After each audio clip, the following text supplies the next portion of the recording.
certainly be. Oh, okay, yeah, it's a pike angle. It's a pike angle. It's always a pike angle. For Carrier it is. Those bone skewers are targeted for this guy. Watching that series blew my mind. Vadius, I'm so glad that you had your finger on the pulse there, because this could be fireworks on the bottom side of the map. Is like Gumayusi, who are so incredibly good at it. We talked about it on the way here, didn't we, Atlas? Yeah. Where like the mobility and how like in the meta it feels it can be difficult to play, but in a position like this. Yeah, Faker looking for Canyon, trying to find that opportunity, scaring him with where this charm might go. Point blank, the charge, the stun, but the knockback with the monster shot is not enough, and first blood goes to Faker's Ahri, and it's Faker's Ahri. That's the biggest thing here, because Ahri has been such a curse for so many teams. We actually have the stats here for both Faker and Chovy, and it is a different story when it's the unkillable Demon King that has it. As another charm is going to get him. Gumayusi executes. Lehens, they do try and even out the fight as Faker is evicted, but T1 is still standing their ground. A great start for the defending world champions as Gen.G do manage to get back some control of this grub pit, and I believe for the very first time we're going to trade a couple of grubs instead of just taking 3. That's such a hefty prize, though. Special, you have to sort of redefine where it lies, you know? Now Gen.G have a stacked wave on the top side. T1 have read the play effectively. Faker's on the rotation. Carrier. Yeah, can he charge it? He does find a knockback onto FaZe. There's the crash into the wall as well. Lehens just caught out and explodes. Ona's going to grab kill credit for that one, and T1 seem to do no wrong. It's an aftershock that ends up picking up the kill as Zeus is pushing on the bottom side of the map. Team is being denied just yet. In the shellackings that we had games 2 and 3, it's because Gen.G and T1 both enabled their win conditions so incredibly well. This is going to be a difficult objective to contest, meaning that 4 grubs will go in the favor of T1. Don't let it go. No possible contest, and a Nidalee composition that isn't able to snowball early objectives. And a Tristana composition that doesn't get a decent amount of grubs. Yep, quite rough, and there is vision. Gen.G obviously knew that this was happening. Oh, Carrier looking for a bone skewer on his on Keen there towards the top side. It's in there before the arrow does come down. Slightly mistimed, but yeah, Keen was already softened up. And you can see Zeus makes his way into the mid lane. They are taking control of the lanes as Gen.G are committing onto this Rift Herald. Chains of Corruption going to connect onto Lehens. He throws down the ulti, but he's just dead. There's nothing he can do, but Keen gets rid of 2, and now Faker, he's able to dance his way out. Carrier, he's burning, but he should be absolutely fine. Regens that health because he's out of vision, and Chovy still in a little bit of trouble. Zay's going to take a mid lane out of turret at the same time. They take the Rift Herald, but at what cost? Those out of towers, they got level 11, and then I thought they were trying to collapse. But of course, getting a pick is still worth it after securing those objectives. Second Dragon of the game will go towards T1, equalizing that up.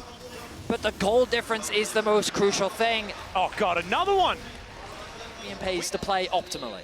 Oh man, T1 going to be able to clean up the last remaining outer turret here as well. Faker going to claim credit for that one on his Ahri. Now looking for a back angle. Leandri's instead, but Faker has really liked Lichbane for a little bit of extra side lane power. And I know we've mentioned it a lot as a hold that thought lands might be in trouble again, but looks like he's going to be okay. Although Guma... Oh, manages to catch him on the juke, and he explodes one more.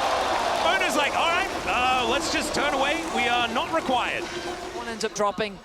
Gen.G have good setup for this top tower, but the TP is committed. Can they dive? We'll see. It's going to be a fair bit of damage onto this one. Spear is going to be coming out perfectly. There's the twisted advance. The charm goes wide. Faker's dead. That is going to be Canyon taking him down, but it's now Zeus trying to be the hero. He catches Canyon with the counter-strike stun, and he's under the wrong turret. Lehen's going to go down for the 5th time, and it's a double for the other solo laner. They may have got Faker, but this is what he does. He baits them into death, and it's Baron started for T1. Every T1 fan has seen this one before. You think you catch Faker in the side lane, and Gen.G, they know they can't contest this Baron. They're just TPing to mid to try and get something in return. Gen.G just wanted the tower. Faker TP's in. They sit there and say to themselves, this should be an easy pick. His ulti wasn't off cooldown, but the collapse was crucial. Gen.G, I don't think you can do this Dragon. They're going to start it, but the collapse is coming through. Faker's back out onto the map. Zeus as well. There's not going to be an opportunity. Gumayusi coming on over will start to make short work of it. 2 items for this lethality Varus. T1 really just have Gen.G exactly where they want them. This is such a change from what we saw in this exact matchup in spring of this year, but that was a very different Gen.G. That was a Gen.G that looked impossible to take down. They took 2 games then and create miracles, but it's looking like they're going to need exactly that. They want to make their way back into this one. Only a 4,000 gold lead, still looking pretty rough.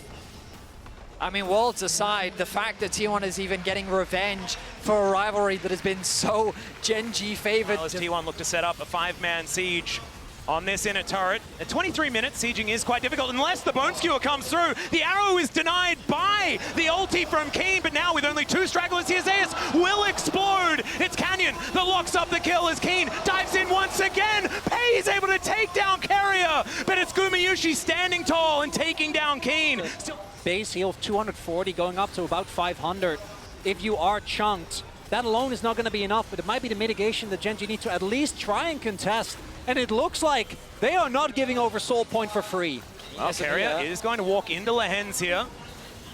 Hike so incredibly squishy. There's the teleport from Keen. The front line will arrive. Chains of Corruption do go wide.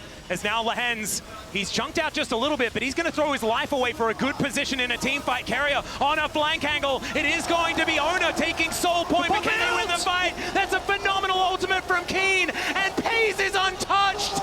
Still Carrier explodes, pops like a balloon. Zeus has the counter-strike, but he has no friends. Faker dives in to try and save him. The flash of the enemy, and it's a double kill. Pei's now standing his ground. Gumayushi can't do anything, and Gen.G will ace them with Baron up and available. But that's 6-1! He's got you right where he wants you, as the Baron is going to come through. Oh man, and look, he may not have got the dragon or anything like that, but Canyon on this Nidalee, it always just seems to be something that can work out even when it's not supposed to. Late game Nidalee is not supposed to be a thing, but man. Land the ultimate. The top tower is now exposed as they turn their attention to mid to try and defend.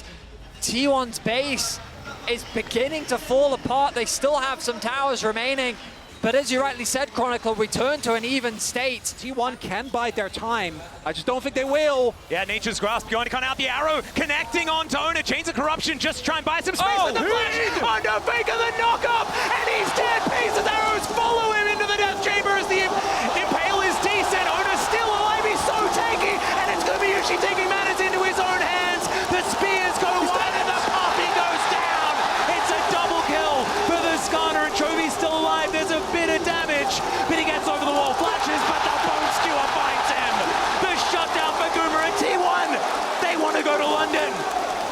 And Gen.G trying to get the fight, but the death timers are too long. Oh, it's only Canyon versus the world here as T1 are taking down their first inhibitor of the game. They are not done yet. Nexus turrets stand between them and another final. He goes golden. He's holding onto the wave. He wants to take it down. He does.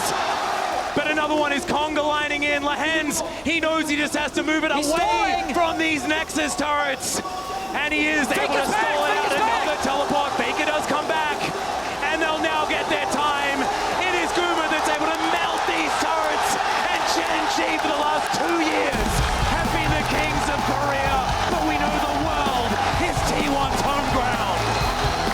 These were some of the best highlights from today's matchup at the semifinals of Worlds 2024. Which moment was your favorite? Let me know in the comment section below. This is OP, and I'll see you tomorrow. Take care.